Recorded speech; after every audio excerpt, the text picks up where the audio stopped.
In the world of esports, there's no shortage of games to learn, play, and watch, because unlike the world of traditional sports, it's very easy for entirely new styles of competition to branch out from old roots. From Defense of the Ancients comes League of Legends, from Street Fighter comes Mortal Kombat, and from Counter-Strike comes Valorant. If you find yourself lost inside the immense world of esports, consider us your guide.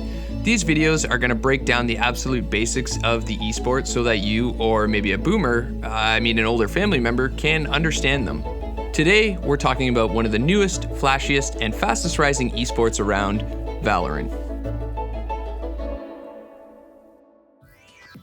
Valorant is a first-person shooter played between two teams of 5 agents.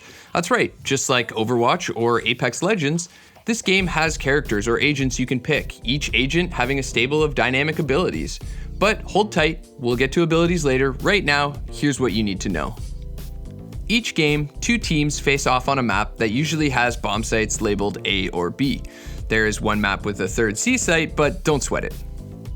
What you need to know is that one team will attack and the other will defend. The attacking team's objective is to either kill all the defenders or run onto one of these sites and plant the spike. That's this guy. It's basically a weird black hole bomb. Again, don't sweat it too much. The story is a mystery even to people who do know the game. The main point is that one of the attackers carries the spike. They reach the site and plant it. Even if the explosion or the enemy team kills them, the one goal of the attackers is to detonate that bomb. That means the defenders have one goal too: stop that spike from exploding, and they can do that in a few ways. The simplest way is to shoot the attackers down. You can't plant the bomb if you're dead, right? But if the attackers do manage to plant the bomb, the defenders can still win by defusing it before the timer goes off. And this is where the game gets really interesting. Once the attackers plant the bomb, the roles reverse. The defenders have to go on the offense and retake one of their bomb sites, while the attackers need to keep the defenders out. This dynamic can lead to some borderline cinematic moments where everything comes down to fractions of a second. In order to keep the game from dragging on, there's a timer. If this timer reaches 0 before the attackers plant the spike or kill the defenders, then the defenders win. That means both attack and defense have to deal with heavy time pressure and make quick, time-sensitive decisions. Now, let's say the attacking team got in there and detonated the spike. The game's not done there. In fact, it's just the beginning. That's just the end of one round. After one round ends, all the dead players respawn for the next one. In Valorant, the first team to 13 rounds wins the game. Unless both teams win 12 rounds, then the game goes into overtime where the first team to lead by 2 rounds will win the game. To make things really interesting, each Valorant game is played in 2 halves. Once the teams have played 12 rounds, they switch spots. Attackers become the defenders, defenders becoming the attackers. At the start of each half, you'll notice that all players will buy a sidearm, aka a tiny baby gun.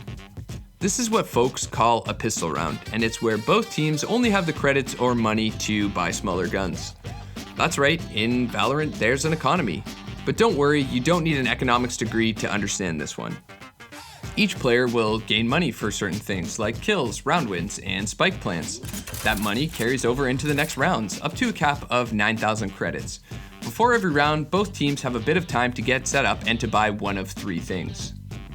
The first being armor, which makes you harder to kill. The second, abilities, which we'll get back to, but for now keep it in your back pocket or your robot arm. And the third, of course, being guns. Generally speaking, the higher the price, the better the gun. But some guns have very specific roles that they excel at. You don't need to worry about that too much right now. Just know that these 2 guns are the most common and most versatile.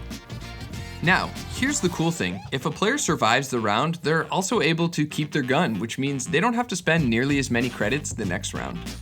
Usually, when a team wins a round, they get an economic advantage over the other. They got money, the other guys didn't. They can buy the good stuff, and the other team can't. But the losing team won't be out of money for good. Since money carries over into the next round, they can choose to save their money after losing. Basically, they take the L, grab a few sidearms, and hope for the best. Sometimes it even works out.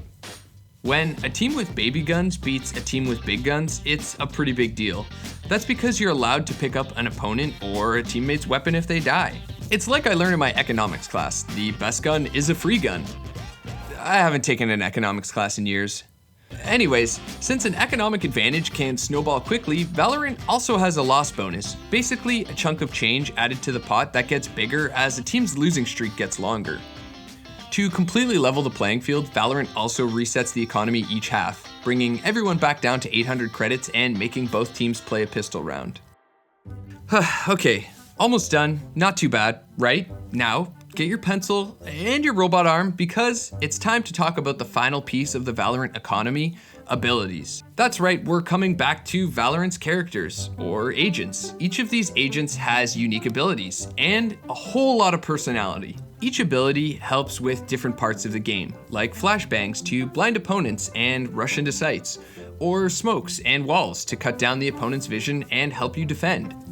These abilities are part of the economy because most abilities need to be purchased once they're used in the round. However, each agent does have two free abilities, one being their signature ability that renews each round or on different conditions for different agents, and the other being their ultimate. These ultimates can reshape the game, and because of that, they need to be earned through ultimate points. You get ultimate points by way of a kill, a death, defusing the spike, planting the spike, or touching this weird orb. At the start of a round, everyone moves very slowly and sometimes they hardly use abilities or fire bullets. No, you're not watching a walking simulator, you're just watching a tactical shooter. Unlike a lot of other first-person shooters, the guns in Valorant and other tactical shooters are very lethal. One shot will often kill, and since players don't respawn until the next round and don't keep their weapons if they die, every kill matters.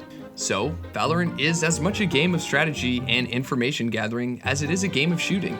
And whenever a player runs, shoots, or uses most abilities, they'll make noise and potentially give their position away. This is why you'll see players do a lot of weird stuff, like use an ability in an empty area, slowly creep around corners, or stare at one spot for 30 seconds. But it's also what makes Valorant so fun to watch. There's a strategic depth that allows for all kinds of strategies and styles across the maps. As you watch the game, you won't only see sick headshots, but sick strategies and stealth plays. It's all part of the fun, and we hope this guide helps you get in on it. Thanks for watching, don't forget to subscribe, and most importantly, come and join us for the next Valorant game. Let's go Liquid.